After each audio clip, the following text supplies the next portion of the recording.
Gente, tudo bem com vocês? Sou o professor Josemar e hoje a gente vai fazer a nossa terceira aula sobre o processo de aumento, de ampliação do território brasileiro, né?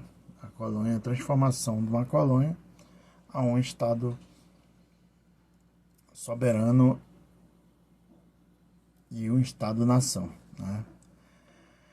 Vamos agora, a gente vai falar sobre, a gente já está falando, né, sobre o século XIX, a gente vai destacar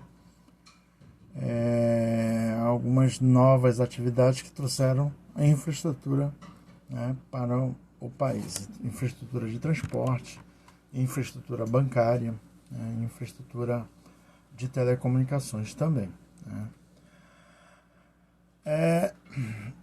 No primeiro momento, fala-se pouco aqui nessa apresentação, mas a gente vai falar sobre a borracha, né, na Amazônia, que não é segredo para ninguém, é uma atividade muito importante aqui no eixo norte, né, principalmente as cidades de Belém e de Manaus, né, que vivenciaram esse processo áureo, um processo muito rico economicamente, né?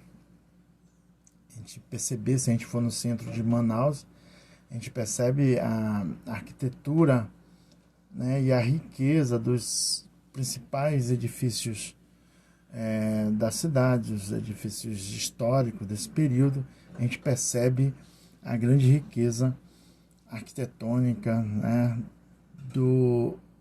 da pujança do ouro branco que foi a borracha para a região. No calçamento, né, no Palácio da Justiça e principalmente no Teatro Amazonas, a gente vai perceber, né, esse período áureo, né, esse período bastante rico da nossa cidade, que foi trazido pela exploração, né, dessa atividade econômica da Évia, né, que é a borracha, né, o leite da seringueira, né. E essa exploração, né, não era uma exploração apenas da seringueira em si, né, de um produto da floresta, de uma droga do sertão.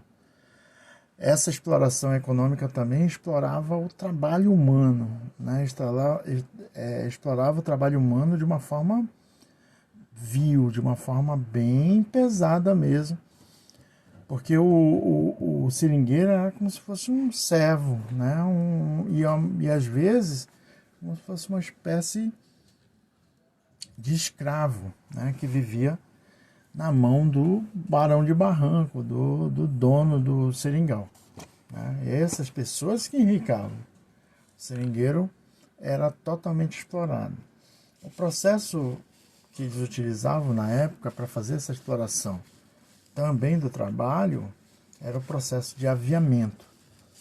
Ou seja, o seringueiro chegava, né, geralmente vindo do Nordeste, a maioria, aliás, do Nordeste, a maioria do Ceará, né, do estado do Ceará, e já chegava devendo o patrão, porque a viagem, a roupa, as ferramentas, quem bancava esse custo era o patrão, era o dono do seringal. Então ele já chegava negativo economicamente ao lugar onde ele ia trabalhar por anos a fio, né? E trabalhar pesado e produzindo muita borracha, né? E para ele ter como ele era proibido de plantar, proibido de caçar, né? Só trabalhar, né, só colher o leite e transformar, né, no sarnambi, que é aquela bola, né, aquela bola de borracha que ele fazia no fumacê, né, através do processo de fumacê. Ele não tinha outro meio de sustentar. Então geralmente ele ia no armazém que era do dono e trocava essa borracha por produtos, e muitas vezes explorado. E ele nunca ia para o caderninho sempre devendo o patrão, né? E isso era um processo, quando a gente percebe hoje, se a gente perceber o Teatro Amazonas, se a gente ir lá no centro histórico da cidade, a gente vai perceber que tudo aquilo foi erguido através dessa exploração, através do suor, do sangue, muitas vezes, daquelas pessoas que trabalhavam nos barrancos aí da vida aí da Amazônia. Cidade, no Rio Purus, cidade de Urunapé, que eram grandes produtores de borracha, né, na época. Aliás, a Amazônia, ela em toda a sua área tem muita seringueira, e todas essas áreas eram bastante exploradas, né? Agora, o lado econômico, é claro que foi muito dinheiro para a metrópole, no caso para o Rio de Janeiro, né, e para fora do país com esse processo, né?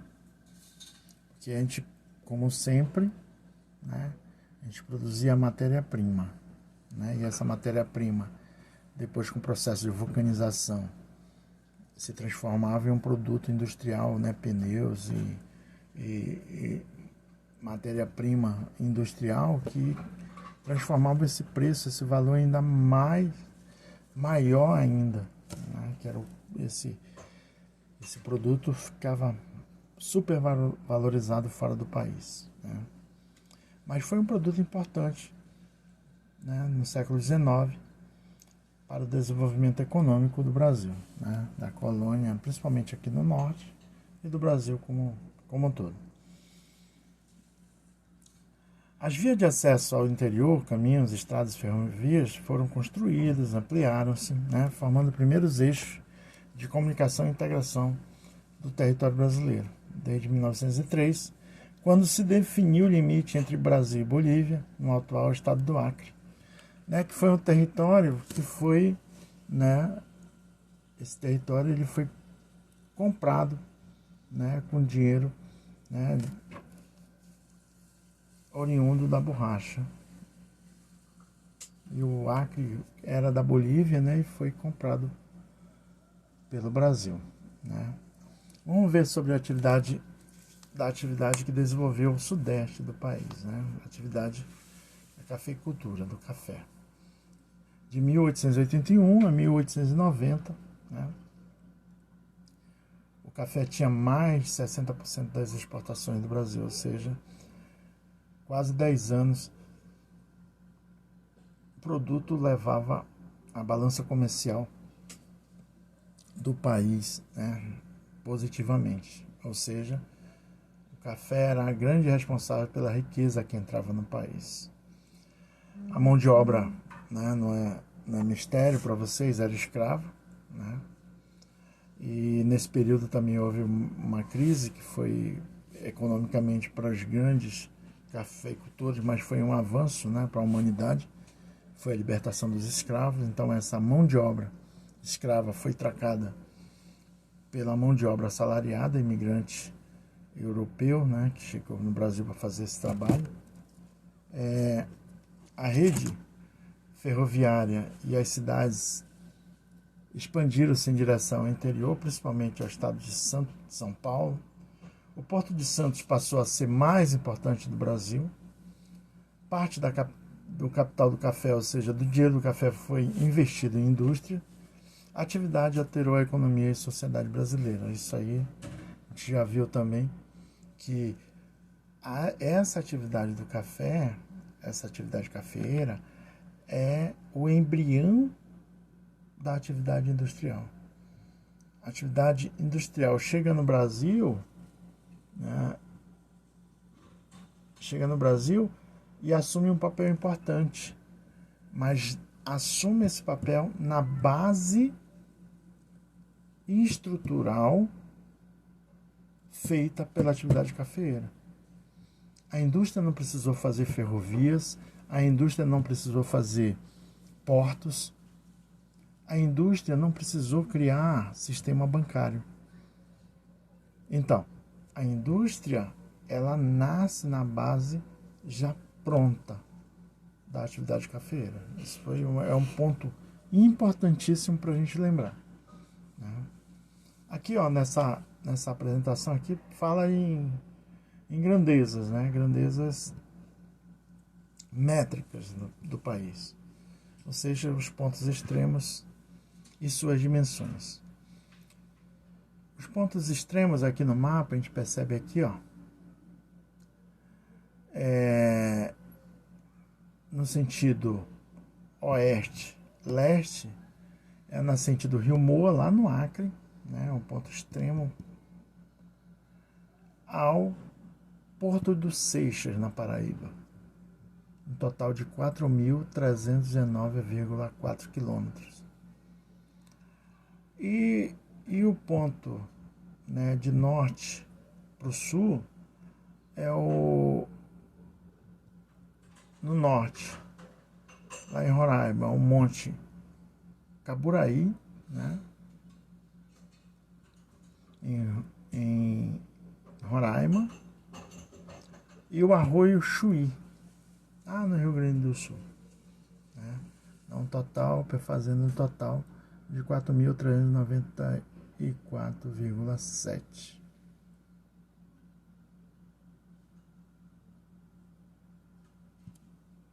quilômetros, né, do ponto norte ao ponto sul. E aí é só para a gente identificar o quanto é grande o território, o quanto é grande o país, o Estado-nação, o Brasil, né, se a gente comparar com a primeira fase da colonização brasileira, que era só aquela faixa ali do Nordeste. Os maiores países do mundo, em primeiro lugar a Rússia, né, com 17.075 quilômetros quadrados. Segundo o Canadá, né, com 9.970 quilômetros. Voltando aí para a Rússia, são 17 milhões de quilômetros, ok? Canadá, com 9 milhões de quilômetros, mais de 9 milhões, quase 10 milhões de quilômetros. A China, com 9,5 milhões de quilômetros. Estados Unidos, com 9,3 milhões de quilômetros quadrados. E o Brasil, quinto maior país em extensão territorial, com 8,5 quilômetros quadrados de quilômetros quadrados, né? O século XX, né, é um século de grande mudança, um século de 2 guerras mundiais. É um século que o Brasil realmente tomou impulso, né, industrial com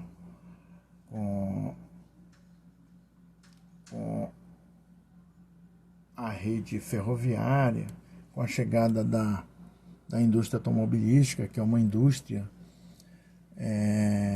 que cria, fazedora de indústria, né? A indústria automobilística é daquelas indústrias que criam outras indústrias, né?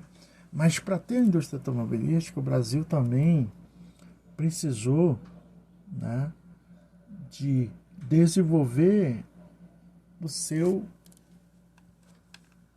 processo industrial. Como que eu falo? Fazer, né, ou então reunir condições para que haja indústria. Como que faz esse processo? Como é que reúne condições para criar indústria? Antes de criar qualquer indústria, você tem que ter 3 outros tipos de indústria. A indústria de base, né? A indústria intermediária, que é a indústria de capital, e a indústria de bens e serviços, né? Primeiramente, a indústria de base é a indústria de matéria-prima, é a indústria de commodities, indústria de exploração, é a indústria de aço, é a indústria de alumínio, é a indústria de matéria-prima, é a indústria de plástico. Essa é a indústria de base. A indústria de bens intermediários é a indústria que produz máquinas e equipamentos. é a indústria que produz para outras indústrias. E a outra indústria é a última, é a indústria de bens finais. É a indústria que produz geladeira, televisão, ar-condicionado. Essa indústria, ela é a maior das indústrias, mas ela é independente das outras duas indústrias. Vocês compreenderam? Ou seja, para o Brasil se desenvolver, precisava completar o seu parque industrial. Como você completa seu parque industrial? Você completa tendo indústria de base, indústria de bens intermediários e indústria de bens finais. Ok? E o Brasil, né, consegue ter isso em 42, né, com a indústria de aço, com a CSN, Companhia Siderúrgica Nacional, e em 53 com a criação da Petrobras, que são indústrias importantes, indústria de base. Final do século XX, no início do século XXI, no caso, meados do século XX, 1960, a integração foi impulsionada, né, com a construção de Brasília, né, para ser capital do Brasil. E na década de 80, a consolidação da urbanização, ou seja, foi quando o Brasil passou a ser um país urbano, ou seja, maior parte da população começou a viver em cidades, né?